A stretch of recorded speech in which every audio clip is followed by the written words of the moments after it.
பாண்டியன் ஸ்டோர்ஸ்ல இன்னைக்கு ராஜியை எல்லாரும் தேடுறாங்க.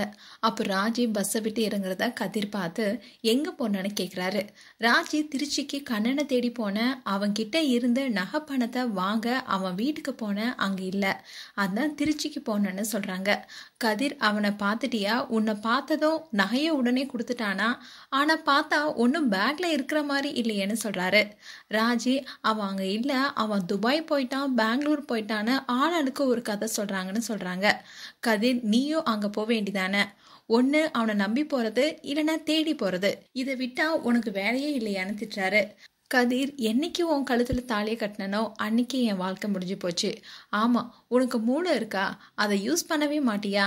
அவன் ரவுடி, கொலை பண்ண கூட தயங்க மாட்டான். அவனை பார்க்க போயிருக்க, ஒழுங்கா கடைசியா சொல்றேன், எந்த பிரச்சனையும் பண்ணாம இருக்கிறதா இருந்தா எங்க வீட்டுக்கு வா, இல்லைன்னா இப்படியே உங்க வீட்டுக்கு போயிடு, நாங்களாவது நிம்மதியா இருப்போம்னு சொல்லிட்டு போறாரு. ராஜி அழுதுட்டே நிக்கிறாங்க. கதிர் திரும்பி பார்க்குறாரு. அண்ட் ராஜியும் வராங்க. அண்ட் ராஜியோட பாட்டி வெளியே உட்காந்துருக்காங்க. அப்போ ராஜியையும் கதிரையும் ஒன்றா பார்க்குறாங்க. ரெண்டு பேரும் ஜோடியாக வெளியே போயிட்டு வரீங்களா? ஜோடி பொறுத்த அமோகமாக இருக்கு. அப்புறம் என்ன பிரச்சனை இவனுங்களுக்குன்னு சொல்ல ராஜி அங்கே போகிறாங்க. அவங்க பாட்டி வேணான்னு தலையாட்டுறாங்க.